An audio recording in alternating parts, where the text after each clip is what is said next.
Okay, welcome back. Last time we did stuff in and around Striaton City. We fought our rival, we went to the Dream Yard, we got gifted a Panseer, we fought off the gym leader, and then we went to the Dream Yard again, caught a Purloin, and dealt with Team Plasma. So before I leave Striaton City for good, I'm going to quickly run back here, cut down this tree, grab this Super Potion, and over on the left there should be a Great Ball to pick up, so let's quickly grab that as well, before we head on out to Striaton City and probably never come back.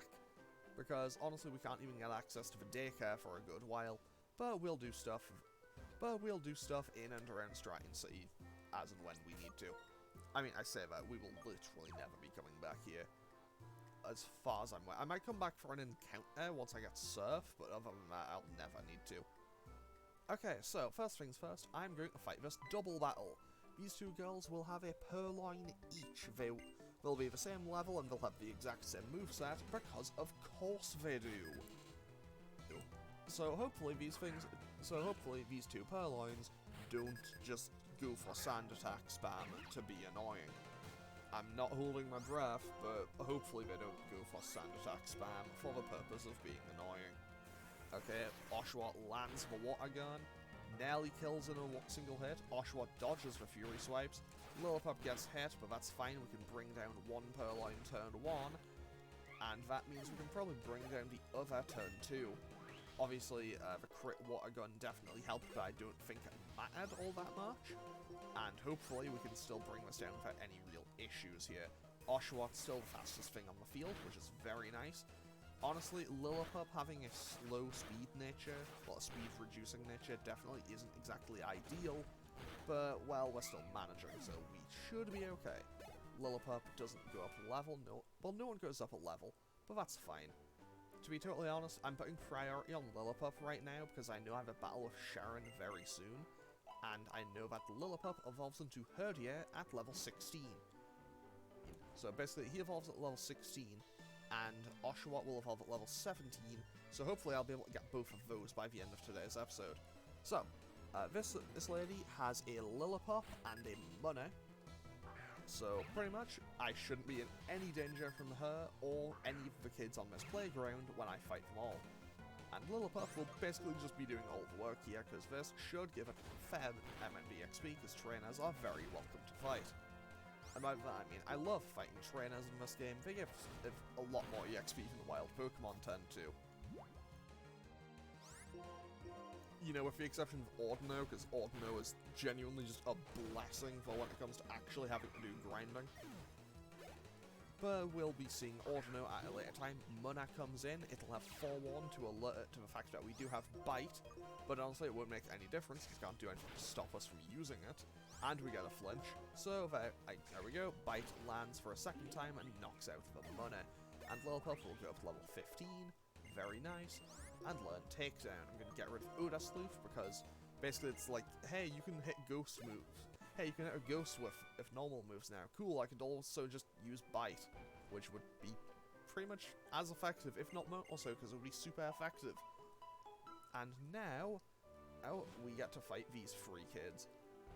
So, let's fight this one first. You know, because sometimes we just want to use the slide.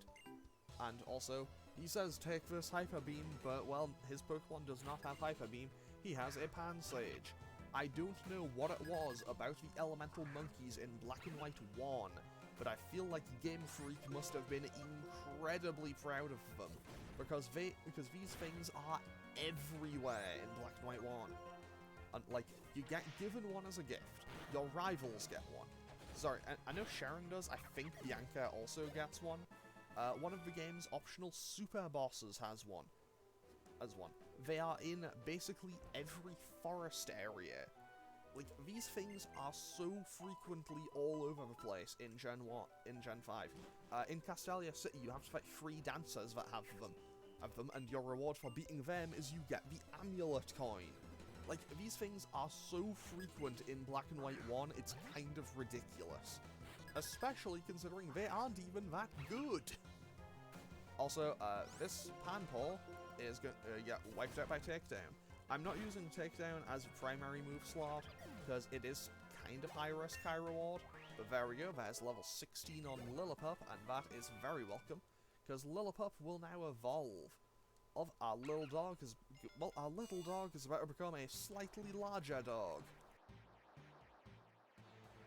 So Lillipup is no longer going to be on the team, because he is now evolved and become Herdier. And Herdier is a very good dog. I mean, it's still our same good dog, he's just, you know, bigger now and has higher stats. And now I can also move Oshawott to the front, because, well, the last one, the previous two have had Pansage and Panpaw, so by process of elimination, this kid must have Pansear, and therefore Oshawott can bring it down with a water gun or two. And from there, well, after that, we can actually continue to move on and fight Cheren, which won't be too difficult, hopefully. I say hopefully, depends on if his Snivy wants to play ball with us. And by that I mean, in, like, accuracy checks, everything, or if he just wants to set up a whole bunch. Anything can happen, who knows? Okay, so let's quickly run back and heal one more time. So, yeah, basically, I feel pretty comfortable with, like, knowing what, like, Pokemon a lot of the trainers in this game have, especially the notable ones, because basically, I've played this game a whole bunch. So I know that Cheren will jump me as soon as I take one more step to the left from here, as so. Also, there is an item in that grass. I will be leaving that just for now. I will be coming back for that at a later time. Also, I do like how, one thing I appreciate about Cheren as a rival is he's basically just, hey, we both have the same amount of gym badges, cool, we should fight, let's see who's stronger at this exact moment in time. I think that kind of makes sense as a rivalry thing. Also, I'm leading with Pansear here, mostly because I know this thing has an Oranberry, so I can burn it away. And 10 out of 10, we didn't miss. That is always welcome. So now, we get rid of its Oranberry. I'm going to go for Lick to try to get a paralysis effect on it. Worst case scenario is that I don't, but I still get a little bit of damage out. Okay, still no paralysis. I'll go for one more.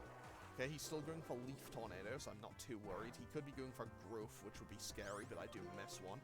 So now I will swap out to Herdier.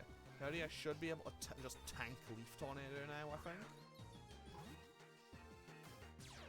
I say should be able to tank Leaf Tornado, but now we can put that Fury to the test. It does 12 damage, so we should be safe.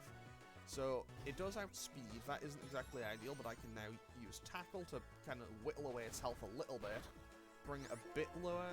Actually, one more Tackle from here should just knock it out anyway, so I won't go for Takedown and risk the miss. That should knock out. I miscalculated. Okay. Cheren's getting a bit greedy with his setup, so, well, let's just knock out Snivy and be on our way. Because now, he obviously only has one Pokemon left, and that Pokemon is Purloin. And Purloin, well, I'm just going to go for Takedown and hopefully one-shot, because it loves going for Sand Attack. And honestly, well, we still got outsped, but we still land it, so there goes the Purloin. Simple as that, there goes Purloin, there goes Cheren. And now, we will not be fighting Cheren again until after the 3rd gym. And now, he has Team Plasma running away like big heroes after stealing this kid's Pokemon. And this kid that Bianca is currently with. So, basically, Team Plasma made a, well, in true Pokemon Evil Team Grunt fashion, made a very stupid decision. Because, you see, here's the thing, if they'd made a left here, like, if I'm running up from here, yeah, like, okay, I'm first person look, if I'm running up here, if I make a left here, I'm home free, if I'm those Team Plasma grunts. But no, that's not how they work. They keep going in a straight line, and run themselves into a cave. Because Team Plasma are big brain sometimes. Okay, so let's move Oshawott to the front of the party, just to try to get as much EXP as I can for the remainder of this episode. Because, again, I would like to get Duot by the time this episode ends. Also, once again, there's a hidden, well, there's an item there and an item there. I will come back for those after I get my encounter on Route 3. I'm kind of holding off on getting that encounter just for now, because there is darker grass down the route, which I would quite like to get. Oh, here's my Wellspring Cave encounter. We have a Roggenrola. Roggenrola is kinda nice to have, not gonna lie. And I'm gonna throw a Pokeball at it just right away, mostly because I am a little bit concerned. I don't know if it's guaranteed to have Sturdy, and honestly, I don't really want to have to water gun it to find out. Because on the off chance that it doesn't, I could have potentially just wiped out an encounter. But Roggenrola will more than likely be going... Well, Roggenrola is going on the team. Do I have a name plan for it? Absolutely not. And also, I said in episode 1... Oh, it has an Everstone on it. Cool. Serious nature, that's balanced. And as you can see, it is very defensive. In fact, like, it already has the highest defense... It almost has a higher defense than my evolved Pokemon. And Everstone we won't need, but hey, we have one now. So now I can just fight Team Plasma, and, well, they won't really be an issue at all. Also, 10 out of 10, this Team Plasma grunt basically going, yeah, we stole this Pokemon from a 6-year-old, because this 6-year-old doesn't know how to use their Pokemon properly. It's like, they're 6. They are 6. They are a child. Of course they don't. Okay, I say that, but you know, was playing Pokemon when I was 6, so whatever. Anyway, I've gone completely off on a tangent here. What was I on about? Oh, yeah, I was worried about the potential of Roggenrola maybe not having Sturdy, because Sturdy, because in Gen 3 and 4, Sturdy kinda sucked. In Gen 3 and 4, Sturdy was pretty much just, hey, you'll block one-hit KO moves, so Fissure, Sheer Cold, Horn Drill, and Guillotine. And unfortunately, that kinda sucked. Hang on, wait, I'll finish explaining it after this. Not only did we actually got our way to boot. Okay, so basically, whatever. Now they're basically just going, hey, yeah, sure, we'll have a double battle. Okay, so Sturdy in Gen 5 onwards got a massive buff to be significantly better, especially for Rock and Steel types, which are, you know, the primary users of Sturdy. And Sturdy now just prevents you from being knocked out in one hit, which is always welcome, because getting knocked out in one hit kinda sucks. No one likes it. No one likes getting knocked out in one hit. However, Sturdy also becomes kind of a pain to fight against as a result. So basically, imagine this way. Sturdy is now effectively a built-in focus sash. That's the best way I can really describe it. And we should be pretty safe here. And also, on top of that, genuinely Roggenrola was probably the best encounter I could hope for in here. Like, I could have gotten this, I could have gotten that, I could have potentially gotten a Woobat, or if I was extremely lucky, I could have found one of the, like, shaking areas, and in one of those, I could have had the potential to get a Drillbur. Like, if I'd gotten Drillbur, it was 100% on the team forever, because Excadrill is ludicrously good. Like, it's bulky, it's fast, it's super strong. Excadrill is amazing. In order to liberate Pokemon from foolish people, you take for Pokemon. What a waste of time. What other reason could possibly justify stealing Pokemon from people? Pokemon trainers like you are making Pokemon suffer. What do you mean? If it's doing so, don't get it at all.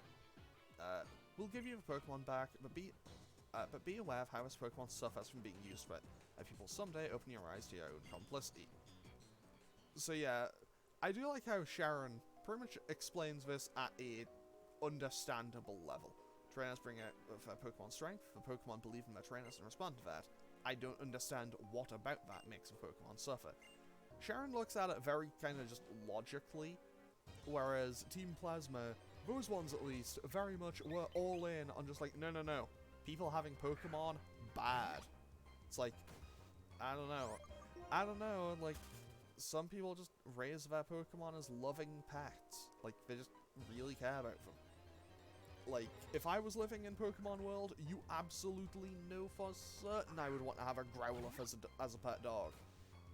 Honestly, to be fair, if I was in Pokemon World and could just have Pokemon on as pets, I would probably have an alarming amount of dogs. It's just like, I like the dogs. They're good. They are good boys.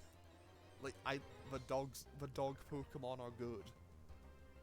That, and then I would have the very weird moment of just like, so how do I organize us to get multiple rock ruffs so they evolve into the 3 different forms of Lycanroc and try to time it properly?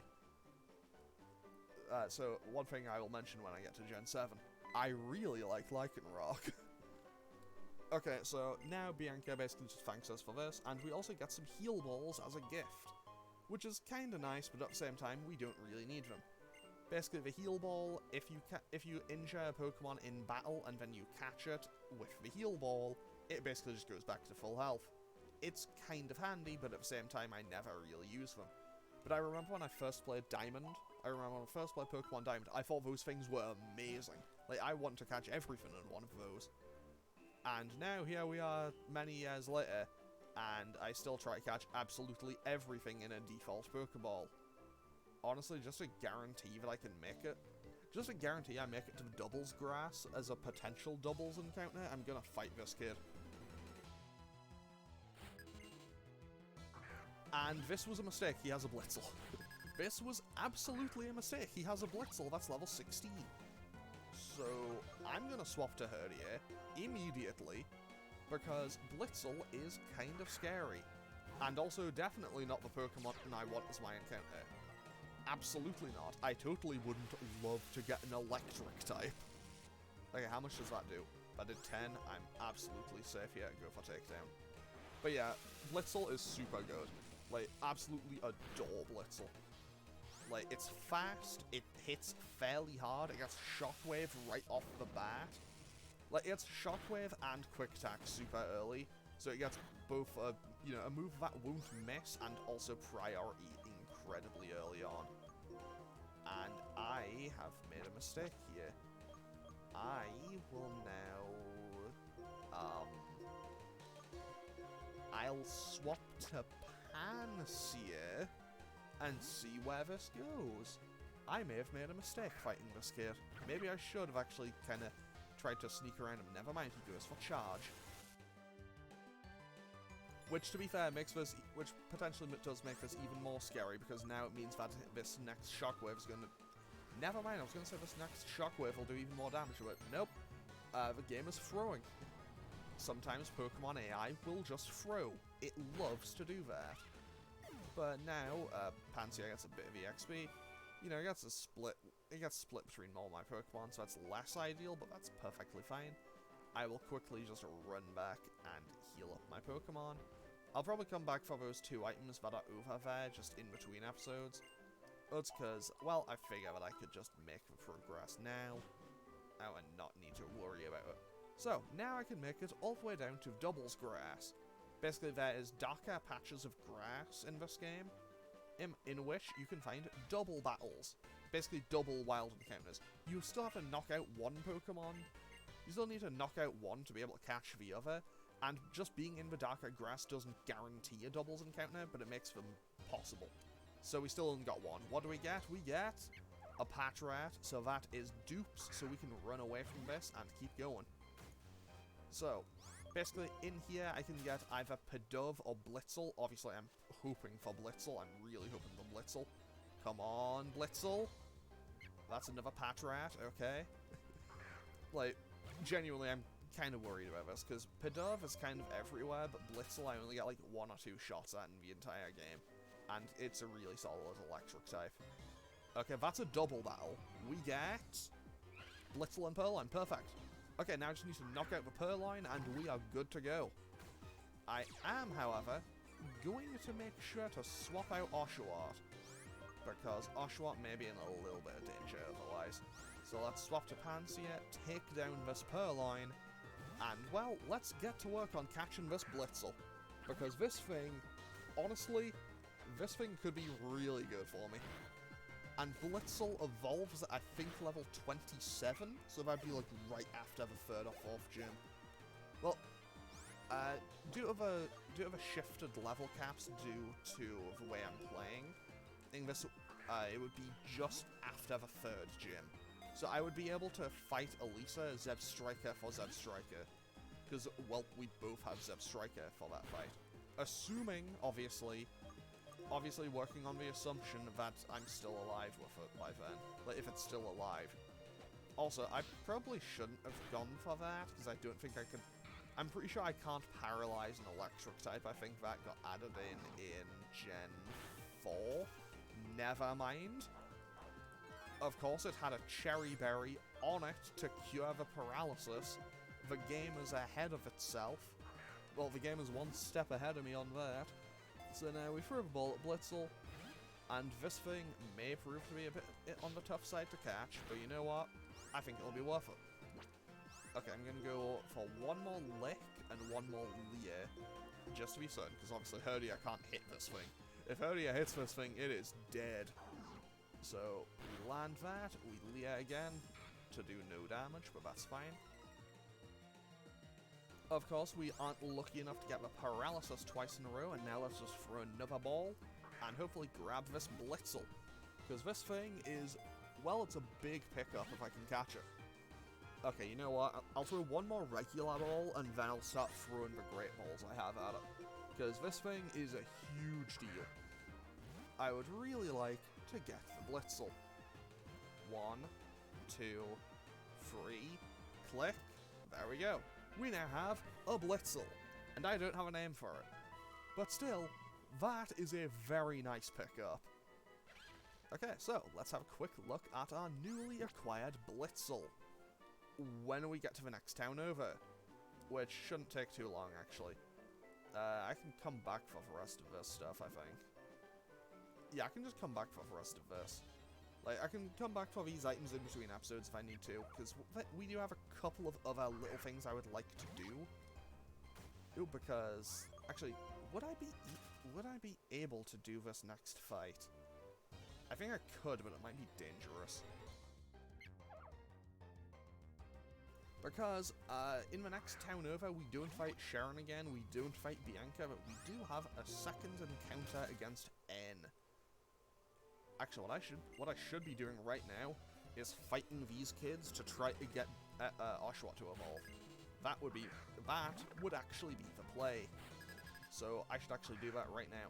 Okay, Oshawott is level 15, bordering on level 16.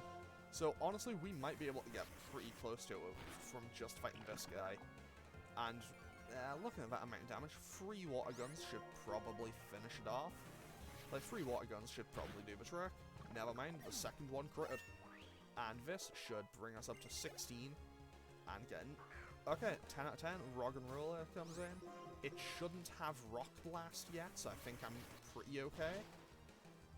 Okay, goes for Harden. We didn't do enough damage for Sturdy to proc, so that is perfectly okay. Because either way, we'd still be taking 2 turns to knock it out regardless. And there goes the Rog and Roller. Which also... Well, that is Oshawott very close to leveling up and evolving.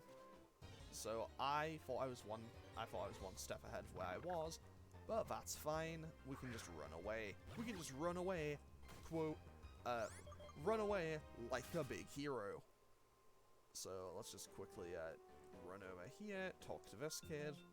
Well, I guess I didn't talk to them. I guess I kind of just like ran into them, but whatever. Here we go. We shouldn't deal with too many issues here. We have a Patrat, so that should be okay. Oshawott can come in and probably just knock it out with 2 or 3 water guns. And probably oh no. Okay, new plan. We water gun once. We tail whip, and then we tackle it. I don't know if that'll make much of a difference, but you know what? We can work with it. It'll be okay. So we'll take a decent chunk from that. That was too much. That was too much damage. Either way, we're safe. We have speed. Also, 10 out of 10. Seeing the way Bide working the way it is in this game is actually, if anything, showing me why I made a mistake when I was playing Emerald, and how I died and how I lost a Pokemon to Bide in that. Because in this game, Bide does have priority when it pops, but in Pokemon Emerald it doesn't. And as long as that, okay, I was gonna say as long as none of those critted, I was safe. But there we go. There goes Purloin. Oshawott goes up to level 17, and should learn Razor Shell. I will get rid of focus energy for this. And Razor Shell is now acquired. So with that, we now no longer have our Oshawott. Oshawott is now also leaving the team, evolving and getting replaced with Duart. Duart is also really good. I very much like Duart. It's maybe my favourite middle evolution, like, of any Pokemon. Like, I really like Duart.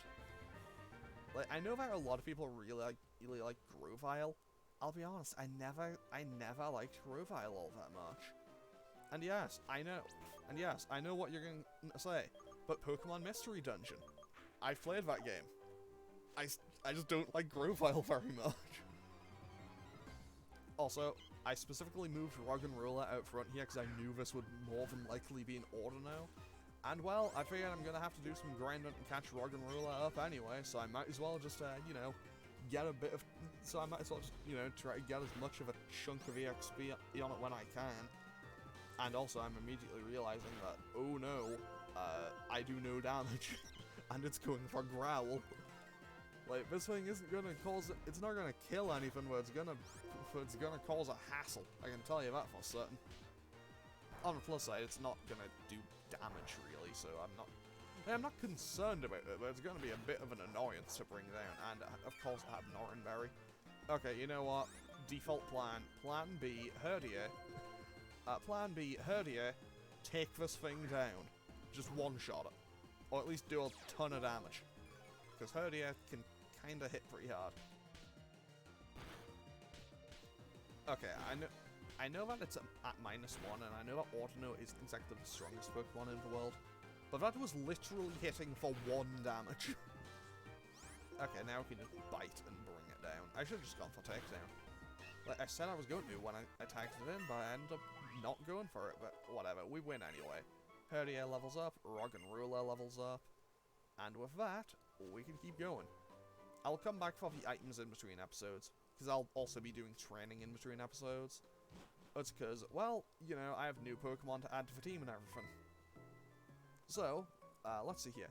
Come with me for a sec.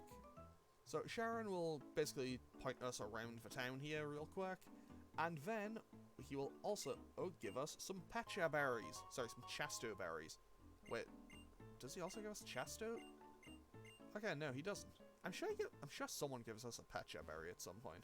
Maybe it's a Pokemon Ranger that you beat. Also, if I catch a Cottony in here, I might actually do this trail to get Petalil. Because I'll be totally honest, I'm playing Pokemon Black, but I like Petalil, which is Pokemon White exclusive, a lot more. And I will now quickly talk to this person, because I think they give me something. No, they just tell you about Ordino, okay. Basically, one thing I always like to remember in this game is just talking to people gets you so much stuff. I mean, that's true of like every Pokemon game, but in this game especially, I feel like you get a lot of stuff out of just talking to people. It is very welcome, because who knows, sometimes you might get something really good. Okay, so let's quickly move our Pokemon. Okay, we have a hardy-natured one. That's perfect. That's actually perfect. That's balanced. So, for now, I'll keep everyone on the team just for now, but I will lead with... I'll lead with Herdier, I think, because I am going to have to go and do an important battle. I'm going to do an important battle, and then... actually, hang on, wait. I'll go back into the Pokemon Center real quick. This episode is probably going to be about another 5 minutes or so.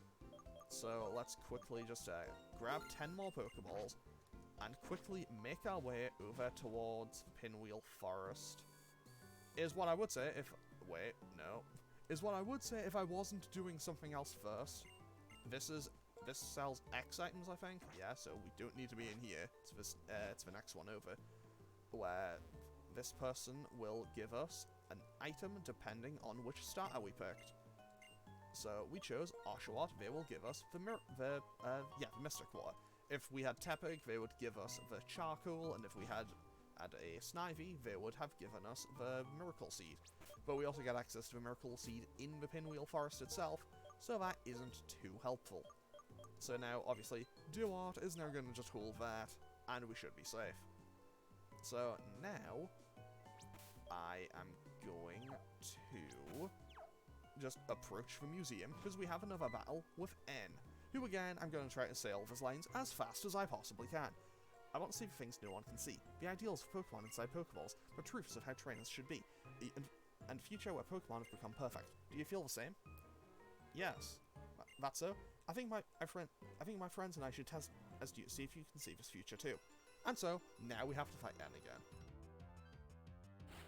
And yes, I do try to read all of N's dialogue as fast as I possibly can, because canonically, he does talk incredibly quickly. Okay, so Intimidate goes through, wouldn't be too much of an issue, because this thing's going to have Air Cutter anyway as its primary attack. Just going to go for Tackle. Okay, it goes for Leer. That isn't ideal, but we can still work around it. I will go for the Takedown now. Quick Attack hits for 9 damage. Honestly, I am a little bit concerned about one of this Pokemon. I forgot to add Blitzle to the layout, so Blitzle can appear there. I can also make it slightly bigger, but I don't want to go overboard with it. There we go. Okay, Timber comes in, so what I can do now is I can swap to Roggenrola, because I know I can guarantee to take one hit. Like, taking one hit is guaranteed. This actually might work in my favor, because I can Sand Attack him.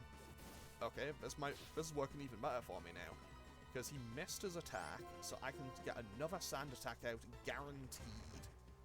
That does a fair bit. That does a chunk, but we should be okay. Does he have any fighting moves? That's what I want to know. Well, I'm gonna swap to Herdia just to be sure, because now I can swap in, get the Intimidate drop. So now he's at -1 attack, -2 accuracy. Rock Throw will hit for not that much. That's it. That hits for 6. So now I should just be able to take him down and hit for pretty much most of his health bar. We live another Rock Throw for certain. That's a crit, so I'm going to swap out instead. I'm going to swap to Duart. I'll swap to Duart because I know his last Pokemon is Timpool, which is a water type, so I should be pretty safe. And Duart, from here, can just handle the rest of this fight. So we'll hit him with a Razor Shell, bring down the, well, Timber, living up to its name, 10 out of 10. And in comes Timpool as his final Pokemon. And I am just going to Razor Shell it, because this should do more damage from Tackle, even though it's resisted. Okay, I did about half. We dodge the Mud Shot. I'll go for Tackle just to see how much it would do in comparison. The Razor Shell confirmed does do more damage. And now all we need to do is land one more hit on the Timpool, and we are good to go. 10 out of 10, another successful battle without any issues. Actually, I think the level boost might have actually changed.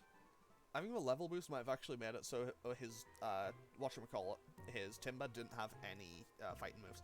Right now, my friends aren't strong enough to save all Pokemon. Maybe I can't solve the equation that'll change the world. So I need power. Power enough to make anyone agree with me. Now I know what power I need. Zekrom, the legendary Pokemon that along with the hero created the Unova region. It's my turn to become that hero, and you and I will be friends. And so, we don't see N again for a fair while, actually. The next time we'll see N is... Actually, when is the next time we see N? Oh, it's in Ambassa City. Next time we see N, he has, like, a major story development for it. And it's, like, one of the big story developments of Black and White. Like, in fact, it might be the biggest story development in Black and White 1 for most of the game. Okay, but before we end off today's episode, I'm going to quickly run up here, talk to this girl here, who will give us the TM for Rock Smash, which we will absolutely be using in the next episode, because we're going into a normal type gym. And now, I want to hopefully dodge my way through here. I don't see this happening. I don't see this happening. 10 out of 10. Are we making it? We made it. Because now, I can, if I can dodge this kid, 10 out of 10, we can make it here for another potential double battle encounter. Honestly, double battle encounters, I really like them. It's very helpful. And what do we have? We have 2 potential encounters. We have Timpool and Timber. I already have a water type. So I'm going to go for the Timpool. No, I already have a water type, so I'm going to go for the Timber, I think. So, let's try to just take out the Tim pole. Oh, and hopefully we can get through this without any real issues. Mudshot will be a little bit of an annoyance. Okay, crit is, you know, definitely not what I want. Hopefully... No, does this thing have a fighting type move now? That is a question. Did N have it and just not use it? I don't think he did. Okay, so now we can just start throwing balls at this timber. And I know I won't be able to get Gerda. I know I can't get Gerda by the next gym. But I'll have 2 potential trade evolutions on the team. Okay, it did have a fighting... Okay, so confirmed, it must have had a fighting move the entire time. So let's swap to Panseer just for safety, and I'll go for a water gun. So basically, both Roggenrola and Timber do require trades to reach their final evolutions. I think, key term, I think, I did do the thing that would make it so that they would evolve via a natural leveler.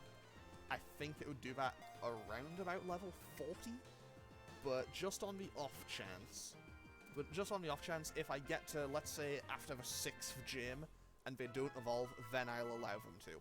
But hey, we now have a Timber, which is very welcome, and once again, haha, I don't have names planned for things.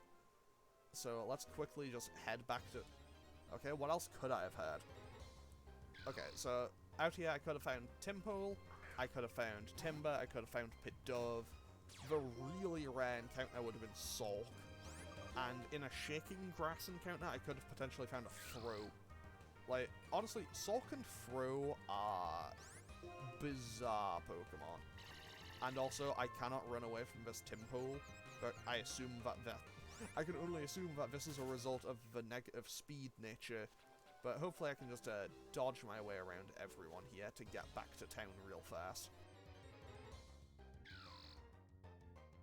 So basically the plan for the remainder of this episode is I just want to get back to the town and heal up the Pokemon, have a quick look at the, the Timber that we just caught, and then we can make our way out. Okay. Can I please just run away from things? I'm going to actually put Duart out front, because it is going to be significantly faster, even if it is kind of beat up right now. Oh, and I'll probably do, and I will do a fair bit of training off-screen in between episodes, because, well, I have, like, 3 or 4 Pokemon to train up, including, well, maybe this Timber. Okay, so I want to dodge around this kid, because I don't know what their range is. And I can come back for that item there. I think that's a Repel, but I don't know for certain. So let's quickly just run back, heal, check on this Timber, and then we can end off today's episode. Because we are starting to really overrun. And by that I mean, I'm about 10 minutes over, but you know what? That's fine. Nothing wrong with a longer episode every now and then. And also, I think Pansage might be leaving the team, but who knows, I will figure that out.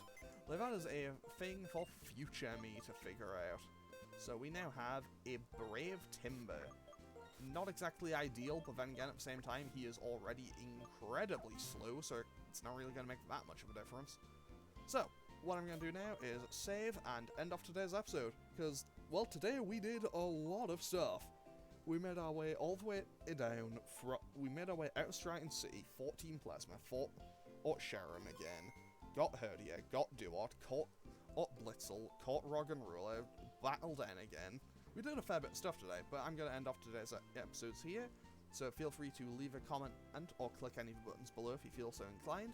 And I will hopefully see you all in the next one, where we will be challenging Lenora at the Nacrene City Gym. So I will hopefully see you all for that next time. Okay, thanks for watching. Later.